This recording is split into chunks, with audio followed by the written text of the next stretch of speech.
ओम शांति। 24 नवंबर 2016। साकार महावाक्य। बाबा कहते, मीठे बच्चे, शिव बाबा का बनकर कोई भी भूल नहीं करना। भूल करने से बाप का नाम बदनाम कर देंगे। आज का प्रश्न, सबसे बड़ी प्रवृत्ति किसकी है और कैसे? उत्तर, शिव बाबा की सबसे बड़ी प्रवृत्ति है। भक्ति में जब तुम्हें माता च पिता कहकर पुकारते हैं ना, तो प्रवृत्ति वाला हुआ ना। सभी यही कहते हैं भक्ति मार्ग में, तमेव माता च पिता तमेव, तो प्रवृत्ति वाला हुआ ना। परंतु जब तक वे साकार में ना आए, जब तक वे साकार में ना आए, तब तक उनकी कोई प्रवृत्ति नहीं है। क्योंकि ऊपर में तो आत्माएं बाप के साथ निराकारी रूप में रहती है। जब साकार में आकर इनमें प्रवेश करते हैं तो सबसे बड़ी प्रवृत्ति है। प्रवृत्ति माना गृहस्थी। गृहस्थी गृहस्थी कैसे चलती है, क्या किया जाता है, ये भी तो बाबा ने सिखाया है। संगम पर गृहस्थी को चलाया कैसे जाता है, कैसे बच्चों की संभाल की जाती, कैसे बच्चों को संस्कार दिए जाते हैं, ये भी सब बाबा ने सिखाया है। तो सबसे बड़ी प्रवृत्ति, सबसे बड़ी प्रवृत्ति, सबसे बड़ी प्रवृत्ति। तो आप कहेंगे गृहस्थियों में तो गृहस्थी होके करना चलना बड़ा ही कठिन है, कहेंगे, क्योंकि सबसे बड़ी प्रवृत्ति है शिव बाबा की। ठीक है, इसीलिए भूल के भी भूल नहीं करनी है। अगर कोई भूल होती है तो उससे बाप का नाम बदनाम होता है। ओम शांति। भारत खास और दुनिया आम ये नहीं जानते कि बेहद का बाप निवृत्ति वाला है या प्रवृत्ति वाला। जब बाप आते हैं तो बच्चे बच्चे क्या बुलाते हैं, क्योंकि उनको पुकारा भी जाता है, तमेव माता च पिता तमेव, तो गृहस्थी बन जाते, तो गृहस्थी बन गए ना। वहां तो सब जानते हैं शिव निराकार है। भल शिव का आकार है, परंतु बाल बच्चे तो नहीं है। परम धाम में आकार है पर बाल बच्चे तो नहीं है।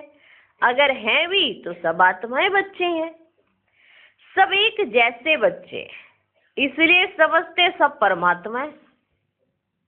इसलिए वो समझ लेते हैं कि सबके सब परमात्मा है जो परम धाम में रहते हैं। आत्मा भी बिंदी रूप है, परमात्मा का भी बिंदी रूप है। गृहस्थी लोग भी गाते हैं ना, क्या गृहस्थी लोग ही गाते हैं, तमेव माता च पिता तमेव। सन्यासी निवृत्ति मार्ग वाले कह देते परमात्मा ब्रह्म है। वे तमेव माता च पिता नहीं कहेंगे। कौन? सन्यासी। उनका मार्ग अलग है। ये भी भूल से लक्ष्मी नारायण के आगे जाकर महिमा गाते हैं, तमेव माता च पिता तमेव, या कहेंगे अच्युतम केशवम। भक्ति मार्ग में स्तुतियां तो अथाह गाते हैं, भक्ति मार्ग में स्तुतियां तो अथाह गाते हैं। वास्तव में परमात्मा बाप है। उनसे वर्षा कैसे और क्या मिलना है तुम बच्चे जानते हो। वे बाप भी है, दादा भी है, बड़ी माँ भी है, प्रजापिता भी है ना। तुम बच्चे जानते हो, वे बाप भी है, दादा भी है, बड़ी माँ भी है, प्रजापिता भी है। इस द्वारा कहते हैं बच्चे, मैं तुम्हारा बाप भी हूँ, फिर मुझे भी प्रवृत्ति मार्ग में आना पड़ता है। मैं तुम्हारा बाप हूं ना, इसलिए मुझे प्रवृत्ति मार्ग में आना पड़ता है। ये मेरी युगल भी है। कौन? ब्रह्मा बाबा। ये मेरी युगल भी है, बच्चा भी है। जब इसमें प्रवेश करता हूं तब प्रवृत्ति वाला बन जाता हूं। जब इसमें प्रवेश करता हूं तो कौन बन जाता हूं? प्रवृत्ति वाला। मुझे ही सुप्रीम बाप, सुप्रीम टीचर, सुप्रीम गुरु भी कहते हैं। गुरु गाइड करते हैं मुक्ति के लिए। वे तो है सब झूठ, ये है सत्य। अंग्रेजी में परमात्मा को ट्रुथ कहते हैं। तो ट्रुथ क्या आकर सत्य बताते हैं, ये किसको पता ही नहीं। कि ट्रुथ आकर क्या सत्य बताते हैं, ये किसको पता ही नहीं है। हम तुमको भी पता नहीं था, पता था? हम तुमको भी पता नहीं था। तो जैसे नई बात हो गई ना। वे ज्ञान का सागर सचखंड स्थापन करने वाला है। जरूर कभी सच बताकर गया है, तभी तो गायन है। सचखंड को हेवन कहा जाता है। हेवन कहते हैं ना, वहां डीटी सॉवरेंटी दिखाते हैं। अभी ये पुरानी दुनिया, फिर नई दुनिया होने वाली है। पुरानी दुनिया को आग लगनी है। स्थापना के समय विनाश भी गाया जाता है। करण करावन हार परमात्मा गाया हुआ है। कौन? करण करावन हार परमात्मा गाया हुआ है। ब्रह्मा द्वारा स्थापना करते हैं। कैसे कराते हैं वे तो खुद ही आकर बताएंगे, और तो कोई नहीं जान सकता ना। वो कैसे स्थापना कराते हैं वे तो खुद ही आकर बताएंगे। मनुष्य कुछ भी नहीं जानते। कहते परमात्मा करण करावन हार है। और फिर ड्रामा का भी पता पड़ गया। ड्रामा का भी पता पड़ गया ना। बाबा ने ही बताया कि ये ड्रामा कैसे चलता है, क्या होता है, क्या होने वाला है, क्या पीछे हुआ है, क्या आगे होगा, और अभी प्रेजेंट में आप क्या कर रहे हो। बाबा ने बताया ना। और फिर ड्रामा का भी पता पड़ गया। कलयुग अंत, सतयुग आदि, इस संगम को ही ऊंच मानना चाहिए। किसको? संगम को। कलयुग के बाद आता है सतयुग, फिर नीचे उतरना होता है। स्वर्ग नरक गाया हुआ है। मनुष्य मरते हैं तो कहते स्वर्गवासी हुआ।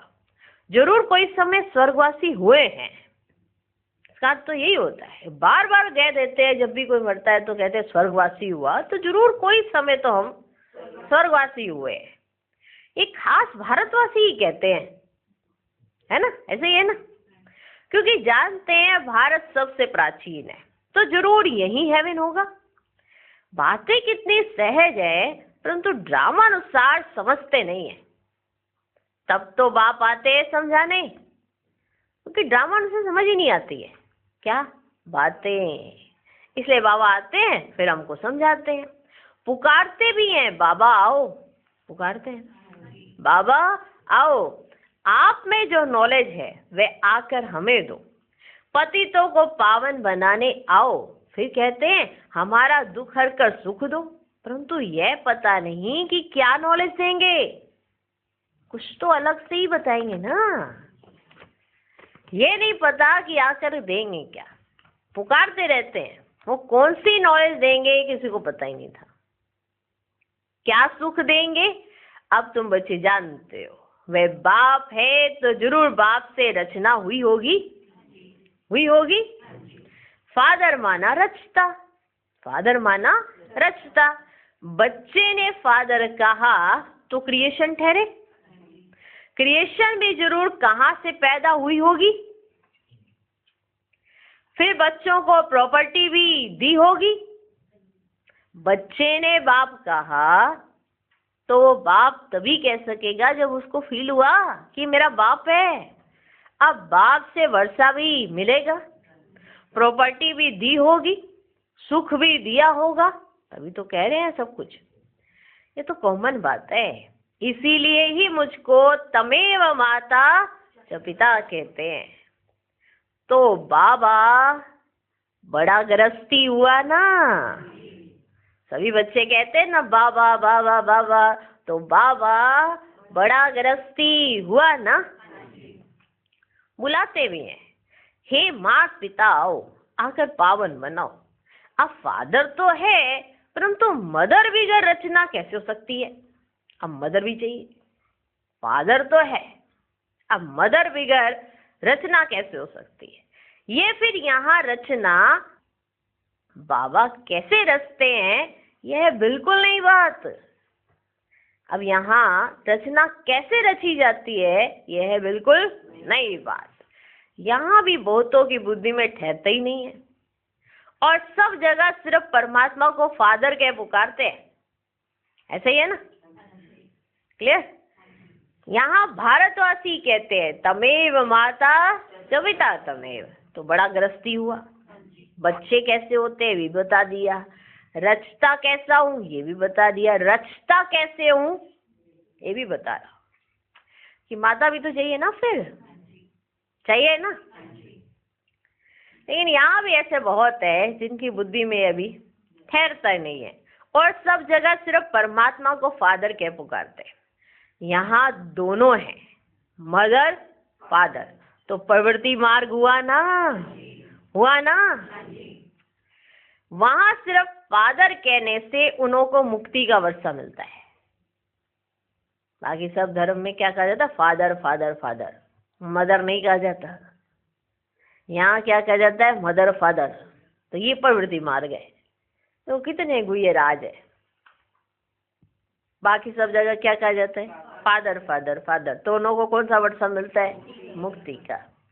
वे आते भी पीछे हैं, यह तो सब जानते। क्रिश्चियन धर्म के आगे बोधि धर्म था, उनके आगे इस्लामी धर्म था।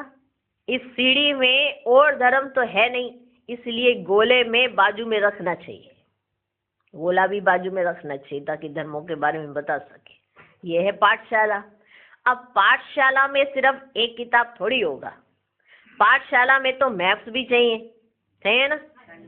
वह जिस्मानी विद्या तो काम में नहीं आएगी, मैप्स से मनुष्य झट समझ जाएंगे। ये तुम्हारे मुख्य मैप्स हैं, सीढ़ी, गोला, त्रिमूर्ति, ये क्या है? मैप्स हैं। कितना विस्तार से समझाया जाता है, फिर भी पत्थर बुद्धि समझते ही नहीं। बाबा ने समझाया है प्रदर्शनी में त्रिमूर्ति पर ही पहले समझाना है। ये तुम्हारा बाबा है, वह दादा है। ज्ञान कैसे देवे, वर्षा कैसे देवे, कैसे देवे परमात्मा आके ज्ञान, कैसे देगा परमात्मा आके वर्षा? तो ये राज समझाओ ना त्रिमूर्ति के चित्र पर। भारतवासियों को तो वर्षा मिलना है। परम पिता परमात्मा, ब्राह्मण, देवता, क्षत्रिय, तीन धर्म की स्थापना करते हैं। ब्रह्मा द्वारा ब्राह्मण ही रचते हैं, यह है यज्ञ, इसको कहा जाता है रुद्र ज्ञान यज्ञ। और भक्ति मार्ग के जो यज्ञ हैं वे देरी से शुरू होते हैं, क्योंकि पहले पहले होती है शिव की पूजा, फिर देवताओं की पूजा। उस समय कोई यज्ञ नहीं होता, बाद में ये यज्ञ करना शुरू करते हैं। पहले देवताओं की पूजा करते हैं, फूल चढ़ाते हैं, ठीक है ना। देवताओं की पूजा होती है, फूल चढ़ाते हैं। अब तुम पूजा लायक नहीं हो, अब तुम देवी देवता भी नहीं हो और तुम्हारी पूजा भी नहीं हो सकती, गायन योग्य हो, माना ब्राह्मण हो, समझ रहे हो। अब तुम पूजा लायक नहीं हो। लोग शिव के ऊपर जाकर अक धतूरा क्यों चढ़ाते हैं? लोग शिव के ऊपर जाके अक धतूरा क्यों चढ़ाते हैं? बाप समझाते तुम सब कांटे थे, फूल थे ही नहीं तुम्हारे पास, तो क्या चढ़ाओगे? अक धतूरा ही, अपने जैसी चीजें चढ़ाओगे। अक धतूरे जैसे थे तो अक धतूरा ही चढ़ाने लगे। बाप समझाते तुम सब कांटे थे, उनसे फिर कोई सदा गुलाब, कोई गुलाब, कोई मोतिया बनते हैं। माना कांटे थे ना, बाबा ने सारे कांटे चुने, यहाँ रखा, बाबा की गोद में बैठे हैं। अब ये कांटे फूल बन रहे हैं, तो कोई तो सदा गुलाब, कोई सिर्फ गुलाब और कोई मोतिया बनते हैं, कोई फिर अक के फूल भी बन जाते हैं। अभी लाए हैं कांटे, कोई सदा गुलाब बन रहा है, कोई गुलाब बन रहा है, कोई मोतिये का फूल बन रहा है, और कोई फिर अक के फूल भी बन पड़ते हैं। पूरा नहीं पढ़ते तो अक बन जाते हैं, कोई काम के नहीं रहते। अगर पूरा पढ़ते नहीं तो किसके फूल बन गए? अक के, कोई काम के नहीं रहते। शिव बाबा पर सब कांटे चढ़ते, फिर उन्हों को फूल बनाते हैं, परंतु फूलों की भी वैरायटी बन जाती है। फूल बनाते हैं पर फूलों की भी फिर वैरायटी बन जाती है। बगीचे में वैरायटी फूल होते हैं ना, तुम्हारे में भी नंबरवार है। ये बगीचा है, इसमें वैरायटी फूल है। कोई सदा गुलाब बन रहा है, कोई गुलाब, कोई मोतिये का, और कोई तो आक के फूल है।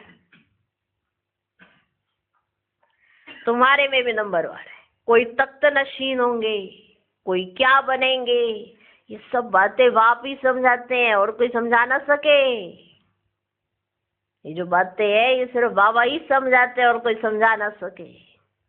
भक्ति मार्ग कितना लंबा चौड़ा है, परंतु उसमें ज्ञान जरा भी नहीं।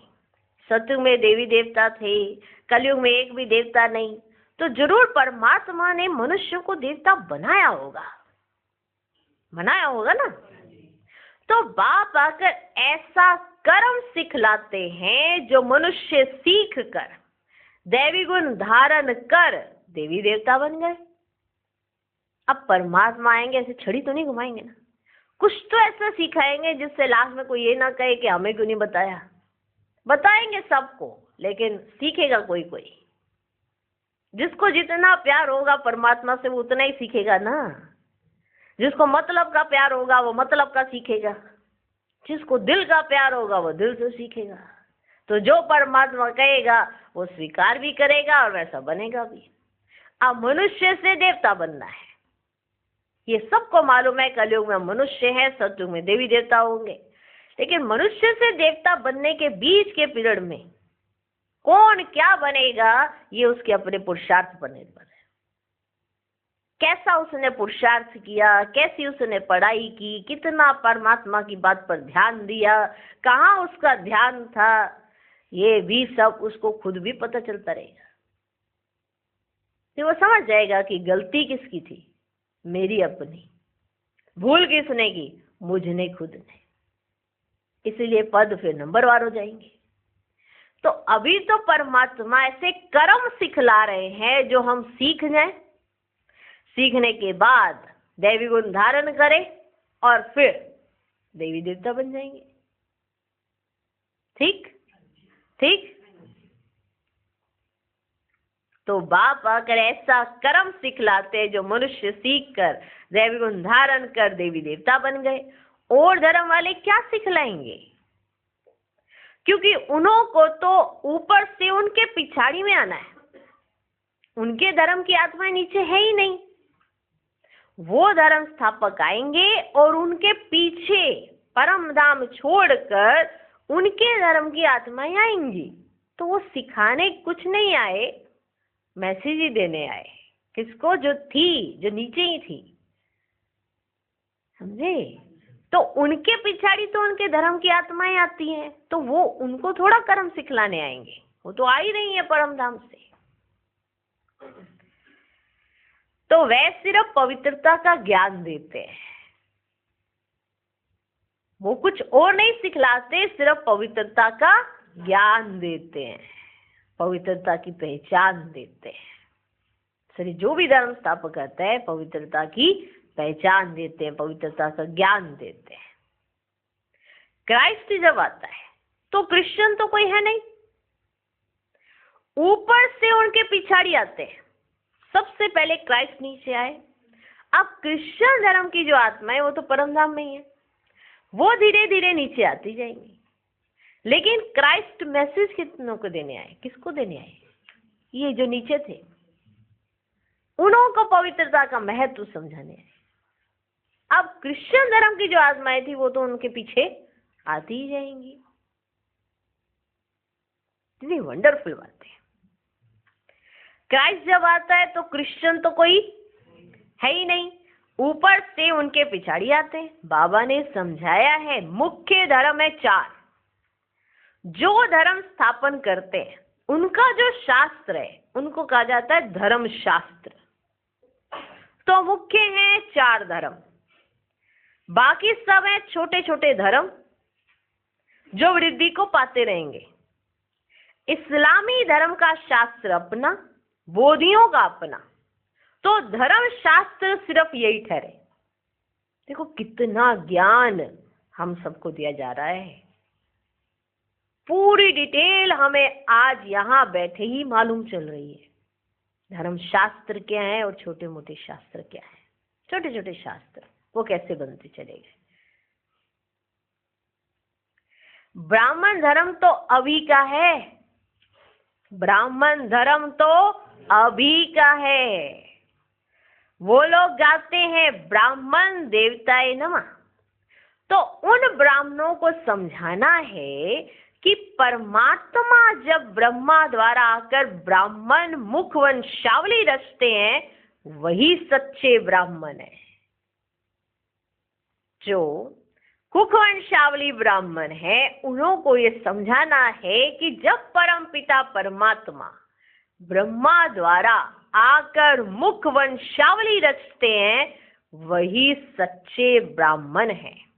तुम तो प्रजापिता ब्रह्मा की औलाद हो ही नहीं, क्योंकि मुख वंशावली नहीं हो। तुम तो प्रजापिता ब्रह्मा की औलाद हो ही नहीं। तुम सिर्फ अपने को ब्राह्मण कहलाते हो, परंतु अर्थ नहीं जानते। ब्राह्मण का अर्थ क्या है, ये परमात्मा ने ब्रह्मा तन में आकर डायरेक्ट समझाया है।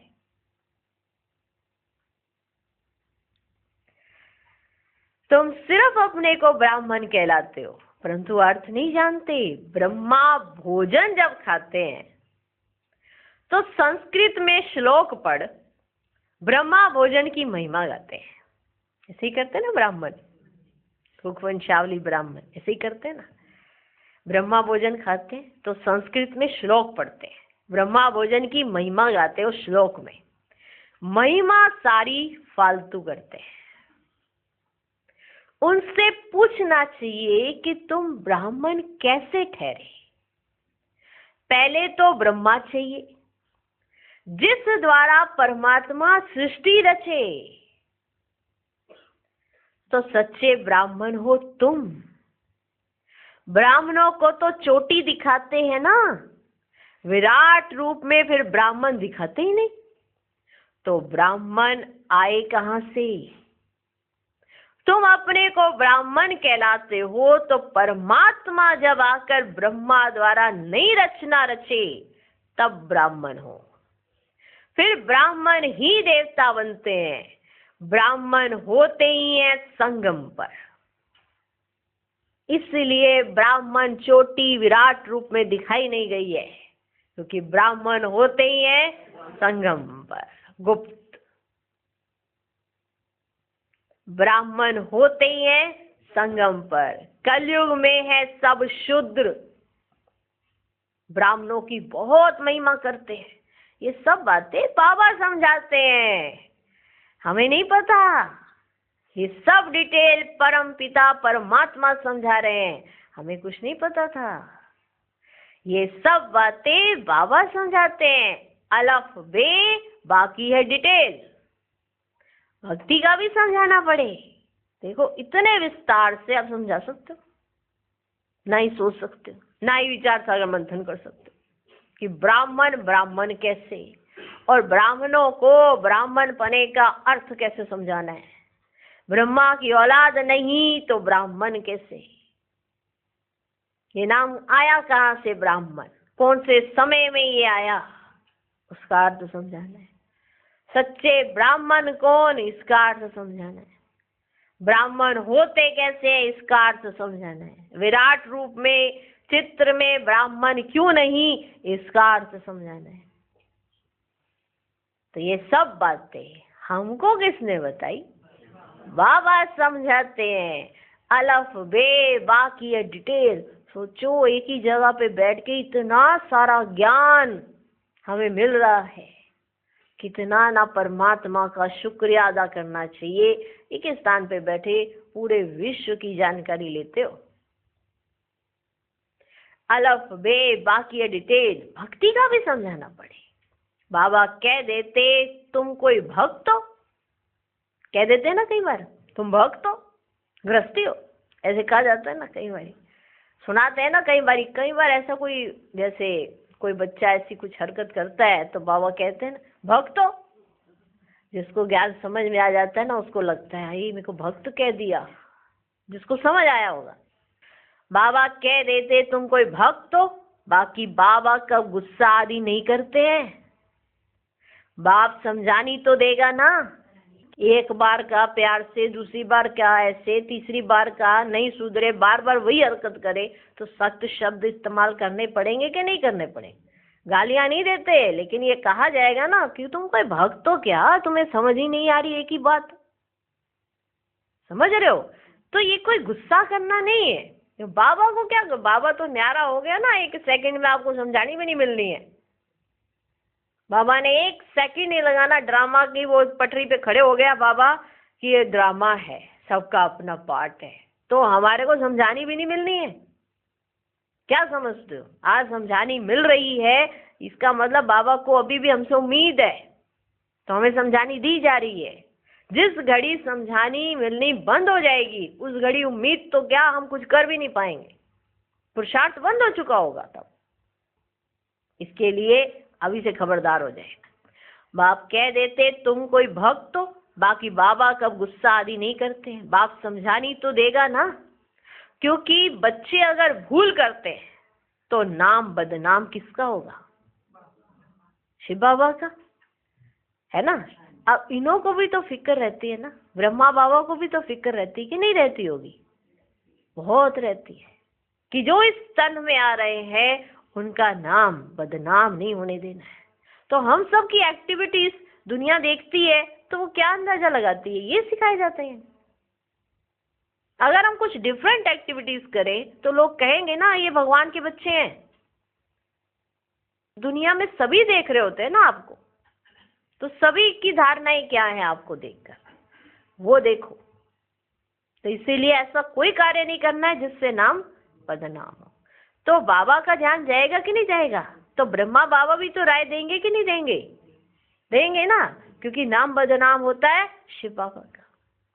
जो बड़ा होता है ना उसी का नाम बदनाम होता है। बाकी आपस में आप अगर कुछ भी करोगे ना तो आपके नाम पे कुछ नहीं आने वाला। क्या कहना है, वो बैठे हैं ना, वो यही सिखा रहे होंगे। बात समझानी तो देगा ना, क्योंकि बच्चे अगर भूल करते तो नाम बदनाम किसका होगा, शिव बाबा का। इसलिए बाबा बच्चों के कल्याणार्थ शिक्षा देते हैं। समझो इनसे कोई भूल हो जाती है तो भी उसको सुधारने के लिए ड्रामा में नूंद है। सोचो, अगर आपको कोई डायरेक्शन ली और आपको ब्रह्मा बाबा ने कोई डायरेक्शन दी और कुछ ऐसा हो जाता है तो भी हमेशा समझो कि इनके द्वारा किया हुआ हर कर्म कल्याणकारी ही होना है, क्योंकि ये ड्रामा में नूंद है। उससे भी फायदा निकलेगा, क्योंकि ये बड़ा बच्चा है ना, क्योंकि ये बड़ा बच्चा है ना, सारा मदार इस पर है, इनसे कोई नुकसान नहीं होगा। अगर ये किसी को कुछ भी राय देते हैं और कुछ ऊपर नीचे हो रहा है उसमें भी कल्याण है, हमेशा समझो, हमेशा यही समझो, क्योंकि उसमें भी कोई फायदा ही फायदा है, किसी का कोई नुकसान नहीं होगा, क्योंकि ये ड्रामा में नूंद है। ये कहते ऐसे करो तो कर देना चाहिए, तो नुकसान से भी फायदा निकल आएगा। नुकसान की कोई बात नहीं, हर बात में कल्याण ही कल्याण है। अकल्याण भी ड्रामा में था, है ना। अगर अकल्याण हुआ तुम्हारा, वो भी ड्रामा में था। भूले तो सबसे होती रहेंगी, परंतु अंत में कल्याण तो कोई भी हालत में होना है, क्योंकि बाप है कल्याणकारी। समझे। अगर आपका थोड़े समय के लिए कल्याण हो जाए जो आपको लग रहा है, लेकिन हमेशा याद रखो इस ड्रामा में आपका तो कल्याण ही होना है, क्योंकि ये ड्रामा है कल्याणकारी और बाबा है कल्याणकारी। सबका कल्याण करना है, सबको सदगति दे देते हैं। अब सबकी कयामत का समय है, पापों का बोझा सबके सिर पर है, तो सबका हिसाब किताब चुकता होगा। सजाएं मिलने में देरी नहीं लगती है, सेकंड में जीवन मुक्ति मिलती है, तो क्या सेकंड में पापों की सजा नहीं भोग सकते, अगर सेकंड में जीवन मुक्ति मिल सकती है तो क्या सेकंड में पापों की सजा नहीं भोग सकते? जैसे काशी कलवट में होता है, शरीर छूट जाता है, परंतु ऐसे नहीं शिव बाबा से जाकर मिले, नहीं, सिर्फ पिछला पापों का हिसाब चुकता हो, फिर नए से शुरू हो जाता है, बीच से कोई वापस जा नहीं सकता। भले ज्ञान सेकंड का है, परंतु पढ़ाई तो पढ़नी है। रोज शिव बाबा की आत्मा जो ज्ञान का सागर है वही आकर पढ़ाते हैं। रोज शिव बाबा की आत्मा जो ज्ञान का सागर है वही आकर पढ़ाते हैं। श्री कृष्ण तो देहधारी है, पुनर्जन्म में आते हैं। बाबा तो अजन्मा है। जिनको पढ़ना नहीं है वह तो जरूर विघन डालेंगे, जिनको पढ़ना नहीं है वह तो जरूर विघन डालेंगे। यज्ञ में विघन तो पड़ेंगे, अबलाओं पर अत्याचार होंगे, वह सब कुछ हो रहा है कल्प पहले मुआफिक। असुर कैसे हंगामा करते हैं, चित्र फाड़ते हैं, कोई समय आग लगाने में भी देरी नहीं करेंगे। हम क्या करेंगे? अंदर में समझते भावी, अगर कोई ऐसा करे, चित्र फाड़े, आग लगाए, हंगामा करे, तो हम क्या करेंगे? अंदर में समझते भावी, बाहर में पुलिस आदि को रिपोर्ट करनी पड़ेगी। अंदर में समझो कि ये भावी है, ड्रामा में नूंद है, अंदर से विचलित नहीं होना, लेकिन बाहर से पुलिस में रिपोर्ट करनी पड़ेगी। अंदर में जानते हैं कल्प पहले जो हुआ तो सो होगा, इसमें दुख की तो कोई बात ही नहीं है। नुकसान हुआ, धोबी के घर से गई छू, कोई नुकसान हो गया, धोबी के घर से गई छू, कोई बात नहीं, कोई फर्क नहीं पड़ता, समझे? फिर दूसरा बन जाएगा। मान लो अगर किसी भी चीज का नुकसान हो जाता है तो घबराने की बात नहीं, ये ड्रामा में नूंद है, आज नुकसान हो रहा है पर उसके पीछे कल्याणकारी राज छिपा है, क्योंकि सत्युग में तो आप ही को बनना है, समझे? अगर कोई नुकसान हो जाता है तो समझो धोबी के घर से गई चू, फिर दूसरा बन जाएगा, फिर दूसरा बन जाएगा। बाबा ने कह दिया है जहां प्रदर्शनी आदि करते हो तो 8 दिन के लिए इंश्योरेंस करा दो। कोई अच्छा आदमी होगा तो चार्ज भी नहीं लेगा, ना इंश्योरेंस किया तो भी क्या होगा, फिर नए अच्छे चित्र बन जाएंगे। कदम कदम में पदम है, तुम्हारा कदम कदम, सेकंड सेकंड बहुत वैल्यूबल है। तुम पदम पति बनते हो, 21 जन्मों के लिए बाबा से वर्षा लेते हो, तो कितना अच्छी रीति समझाना चाहिए। वहां स्वर्ग में तुम्हारे पास अनगिनत धन होगा, गिनती की बात ही नहीं। तो कितना बाबा तुमको धनवान सुखी बनाते हैं, इनकम कितनी बड़ी है, प्रजा भी कितनी साहूकार बनती है। यह सोर्स ऑफ इनकम 21 जन्म के लिए, यह मनुष्य से देवता बनने की पाठशाला। पढ़ाता कौन है? बाप। फिर ऐसी पढ़ाई में गफलत नहीं करनी चाहिए, क्योंकि डायरेक्ट भगवान आता पढ़ाने, तो ऐसी पढ़ाई में कभी गफलत नहीं करनी चाहिए। अच्छा, मीठे मीठे सिकिलधे बच्चों प्रति माता पिता बाप दादा का याद प्यार और गुड मॉर्निंग। रूहानी बाप की रूहानी बच्चों को नमस्ते। हम रूहानी बच्चों की भी रूहानी बाप को नमस्ते नमस्ते नमस्ते। Good morning good morning good morning. तो आज का होमवर्क, हमने शिव बाबा को कितना जाना, कितना पहचाना और कितना उनका कहना माना, इसकी चेकिंग करो। धारणा के लिए मुख्य सार, पहला पॉइंट, सदा स्मृति रहे कि इस कल्याणकारी युग में हर बात में कल्याण है। हमारा कल्याण हो नहीं सकता, हर बात में कल्याण समझ सदा निश्चिंत रहना है। दूसरा पॉइंट, सदा गुलाब बनने के लिए पढ़ाई पर पूरा पूरा ध्यान देना है। पढ़ाई में गफलत नहीं करनी है, अक्का फूल नहीं बनना है। आज का वरदान, समस्याओं को चढ़ती कला का साधन अनुभव कर सदा संतुष्ट रहने वाले शक्तिशाली भव। जो शक्तिशाली आत्माएं हैं वे समस्याओं को ऐसे पार कर लेती हैं जैसे कोई सीधा रास्ता सहज ही पार कर लेते हैं। समस्याएं उनके लिए चढ़ती कला का साधन बन जाती है। हर समस्या जानी पहचानी अनुभव होती है। वे कभी भी आश्चर्यवत नहीं होते, बल्कि सदा संतुष्ट रहते हैं। मुख से कभी कारण शब्द नहीं निकलता, लेकिन उसी समय कारण को निवारण में बदल देते हैं। आज का स्लोगन, स्वस्थिति में स्थित रहकर सर्व परिस्थितियों को पार करना ही श्रेष्ठता है। ओम शांति। ओम शांति।